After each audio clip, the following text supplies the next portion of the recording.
Senhoras e senhores telespectadores da TV Otimista, senhoras e senhores internautas do blog do Edson Silva, estamos começando agora o nosso programa dizendo que a Comissão de Orçamento, Finanças e Tributação da Assembleia Legislativa do Ceará dá início à sequência de seminários para a apresentação e discussão dos projetos que darão origem à Lei Orçamentária Anual e ao Plano Plurianual para o quadriênio 2024-2027.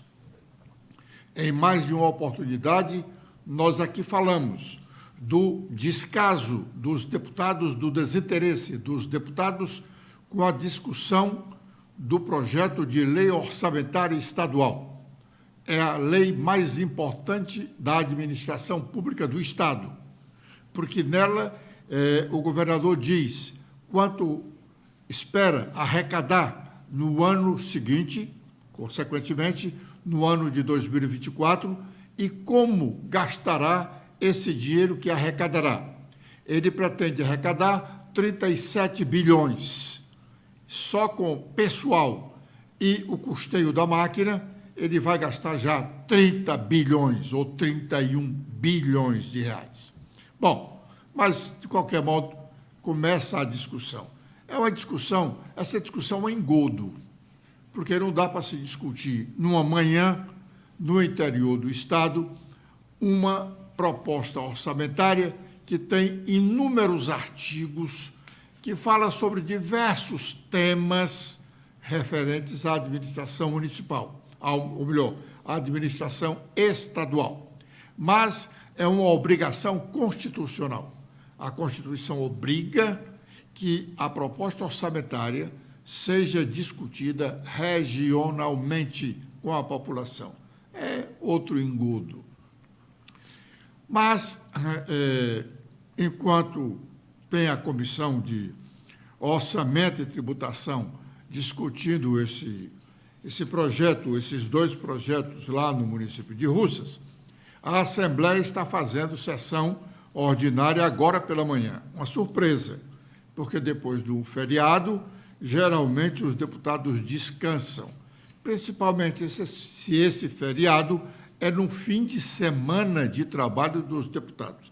Atenção, eu disse o fim de semana de trabalho dos deputados, porque os deputados só trabalham terça, quarta e quinta-feira. Eles não trabalham nem na segunda, nem na sexta-feira. Portanto, a partir de hoje, eles já começam a gozar um fim de semana prolongado. Mas a sessão de hoje está existindo porque há matérias do governo do Estado e a situação tem interesse em votar com urgência. Uma delas diz respeito ao programa Vai e Vem, no âmbito do Serviço Regular de Transporte Metropolitano da região metropolitana de Fortaleza. O que é isso? Na campanha eleitoral do ano passado, o governador Eumano prometeu que ia dar passe livre para os moradores da região metropolitana de Fortaleza. Eles não iam pagar passagem de ônibus entre os municípios da região metropolitana. Acontece, porém, que na mensagem do governador, no artigo 6º desta mensagem, diz o seguinte: o programa Vai e Vem Livre beneficiará os residentes nos municípios da região metropolitana de Fortaleza, exceto os da capital. O fortalezense não terá direito a esse benefício. Diz mais o artigo, vou reiniciar a leitura, porque enfatizei essa história da exceção dos fortalezenses. Diz o artigo 6º do projeto de lei do governador: o programa Vai e Vem Livre beneficiará os residentes nos municípios da região metropolitana de Fortaleza, exceto os da capital. e abrangerá categorias específicas de usuários previstos em decreto do Poder Executivo, o qual também, decreto, disporá sobre a forma, as condições e os limites de sua implantação, observadas as restrições e exigências orçamentárias e fiscais. A oposição já começou a fazer questionamentos com relação a essa matéria, mesmo antes do início da sua discussão, o que aconteceu na última terça-feira. A polícia cearense é uma das que mais matam no Brasil. Atenção, a polícia cearense é uma das que mais matam no Brasil, segundo uma publicação da Agência Brasil na manhã de hoje. Amanda. Olá, Edson. Olá, internautas do blog Edson Silva. A Agência Brasil destaca que a cada 100 mortos pela polícia em 2022, 65 eram negros, como mostra um estudo publicado. O número de pessoas mortas pela polícia em apenas 8 estados brasileiros chegou a 4.219 em 2022. Desse total, 2.700 foram considerados negros, pretos ou pardos, pelas autoridades policiais, ou seja, 65,7% do total. Se considerados apenas aqueles com cor, raça informada, a população de negros chega a 87,4%.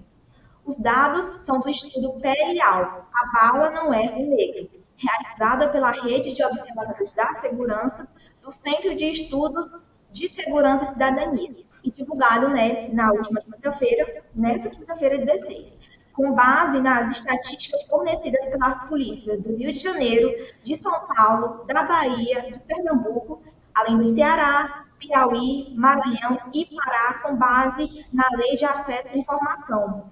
Dos 8 estados, apenas o Maranhão não informou cor ou raça de qualquer um dos mortos. Já nos estados do Ceará e do Pará, há um grande número de mortos sem identificação de cor ou raça. São 69,7% e 66,2% do total, respectivamente. Difícil caminho dos trânsfugas do PDT cearense. Ninguém os quer. O mesmo líder já convocou prefeitos que se filiam ao partido do governador de plantão para trocarem com ele de partido. Cid Gomes já levou o mesmo rebanho de prefeitos, vereadores e outros para o PSB, para o PPS, para o PROS e agora quer levá-los do PDT, sabe-se lá para onde. De onde está de saída, o senador Cid Gomes quer levar o grupo com ele.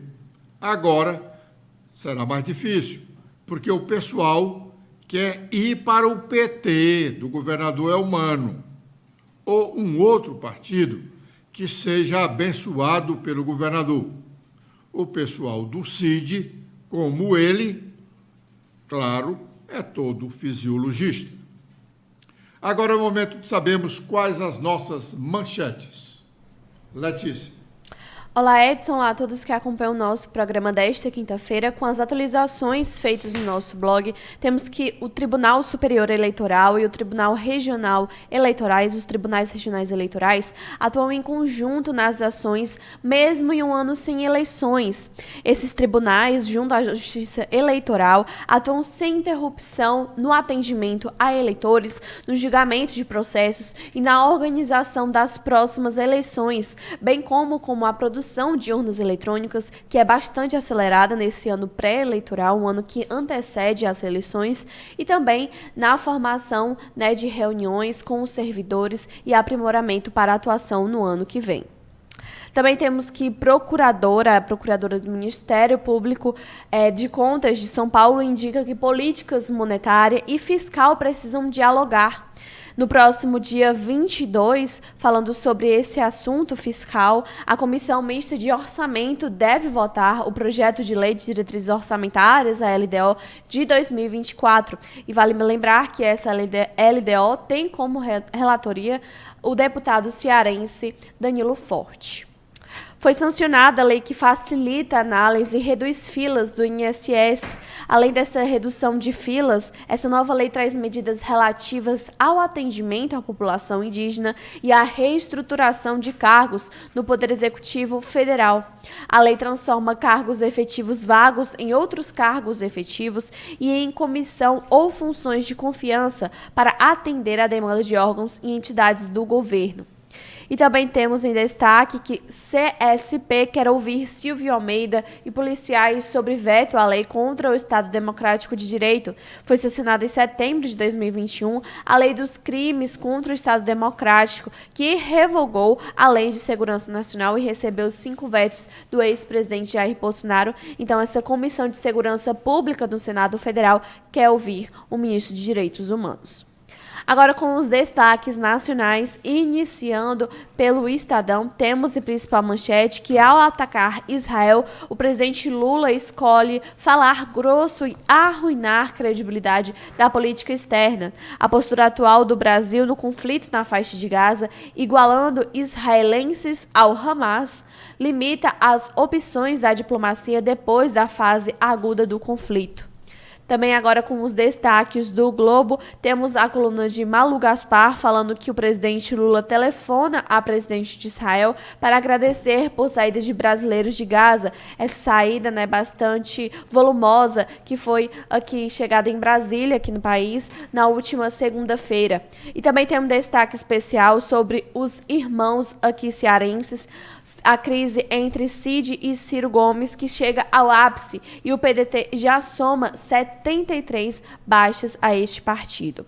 E com as últimas da Folha de São Paulo, temos sobre o governo Lula que o presidente e aliados reagem a desgaste de Flávio Dino, o ministro de Justiça e Segurança Pública, na reta final para uma escolha à vaga no Supremo Tribunal Federal. Bom, agora é o momento de fazermos o nosso primeiro intervalo. E já estaremos de volta com a sequência do nosso programa.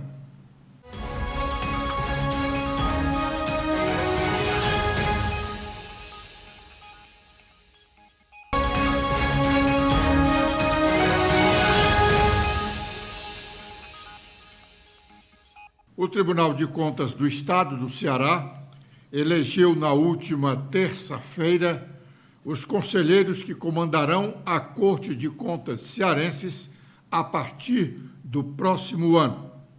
O conselheiro Holden Queiroz será o novo presidente da Corte. Para nós, logo depois de eleito, ele disse que tribunal vai querer na sua gestão. Vamos ouvi-lo. Doutor Holden, qual é o Tribunal de Contas que o senhor quer na sua gestão? Eu quero um Tribunal de Contas engajado com a sustentabilidade. Sustentabilidade em todos os aspectos, não só ambiental. Então, o tribunal ele tem essa questão ambiental que é importante, tem a questão do combate à pobreza, tem a questão do combate à desigualdade. Então, tem vários aspectos que a gente deve agir. Então, como até eu mencionei no meu discurso, tem várias ações de tribunais que já tocam nessas temáticas, né? Então nós estamos num processo acelerado de desertificação. O tribunal agiu já, tem uma ação a esse respeito, tem ações na educação, tem ações contra a primeira infância, então eu quero aprofundar esses aspectos. O tribunal é antenado com o século XXI, com as principais questões, as questões dos objetivos sustentáveis, do desenvolvimento sustentável. Acho que esse é o foco da minha gestão. Melhorar a política pública para que ela chegue ao cidadão de forma eficiente e eficaz. Doutor Holden, o Tribunal de Contas do Estado é o principal órgão de fiscalização externa da administração pública no Estado do Ceará. Hoje, Estado e municípios, né? E outros órgãos, Ministério Público, Assembleia Legislativa, Tribunal de Contas. O senhor, quando foi relator das contas do governo, há uns 2 ou 3 anos, o senhor chamou a atenção aqui para o fato de que a população não acompanha a execução do orçamento do Estado. O que é que o tribunal pode fazer para ampliar o exercício de cidadania e o cearense acompanhar isso? Você tocou num ponto muito importante. De fato, não adianta só ficar falando como a população não tem acompanhamento, a gente tem que ir atrás, a gente tem que, talvez seja um problema de comunicação nosso, né? Então a gente tem que, talvez, traduzir para uma linguagem mais simples essas questões e tornar mais atrativo para que o cidadão possa vir acompanhar e verificar aquilo que é talvez a conta do governo. Eu até sempre falo no dia do julgamento, talvez seja o julgamento mais importante do Estado, que é saber como é que foi executado aquilo que foi planejado pelo governante. Se ele executou, se ele gastou corretamente aquele dinheiro e de forma eficiente ao longo do ano. Isso a população tem que estar em cima, junto com o tribunal. E o tribunal deve, eu acho que o principal ponto é traduzir isso com uma linguagem mais acessível. Quebrar essa questão da formalidade do tribunal, que é uma corte de contas, claro, é uma corte respeitável, mas ela tem que estar mais no mesmo andar do cidadão. A gente tem que trazer o cidadão para dentro daqui, do tribunal. De que forma pode-se fazer isso? Porque, embora nós tenhamos no Brasil o campo fértil da fiscalização, né, os portais de transparência, são vários aí, todos os órgãos têm portal de transparência, mas não é fácil, Cisane. Não é qualquer pessoa que sabe abrir um portal da transparência. O que fazer para facilitar isso? Exato. Então, o tribunal, nesse ponto, ele tem vários projetos, né? Então, ele trabalha, inclusive, com a juventude.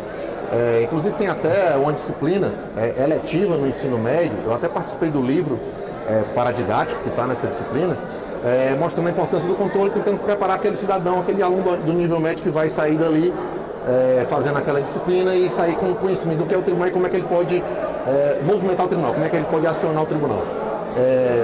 Realmente, é um tema muito árido, contabilidade pública, orçamento, é muito complicado. Cabe ao tribunal o papel de não só fiscalizar, mas fazer isso se tornar simples para o cidadão.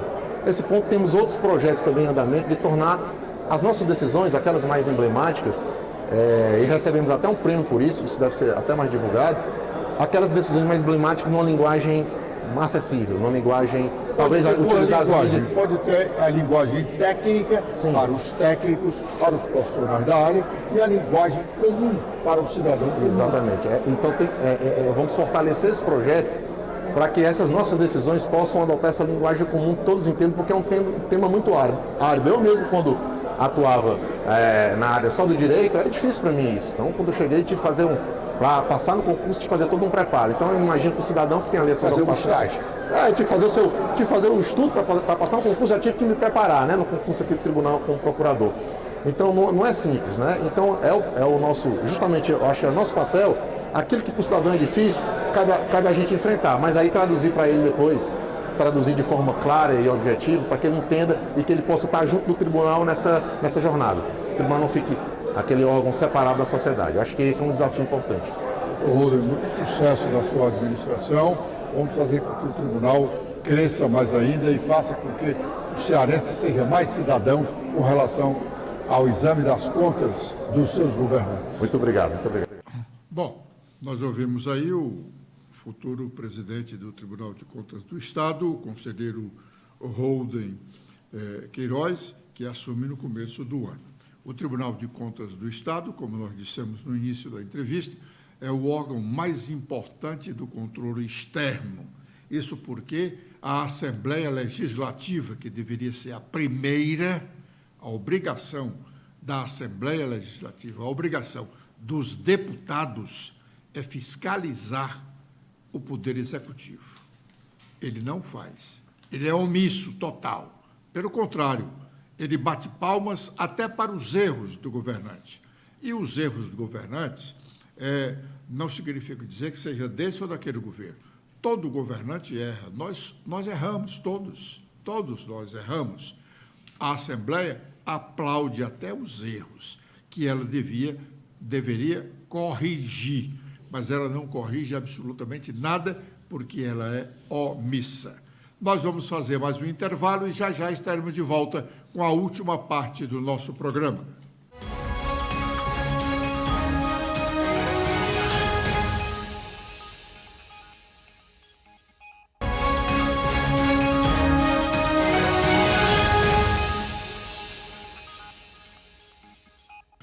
A oposição ao governo Eumano de Freitas, mesmo muito pequena na Assembleia, tem criado alguns momentos de constrangimento para os aliados do governador.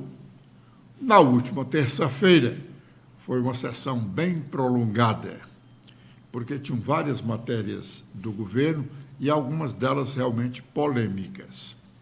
No curso das votações, ou da votação de algumas matérias de interesse do Executivo, o deputado Carmelo Neto, falando de gastos da administração estadual, voltou a falar da questão das viagens do avião particular que fica à disposição do governador, à disposição do gabinete do governador, dia e noite.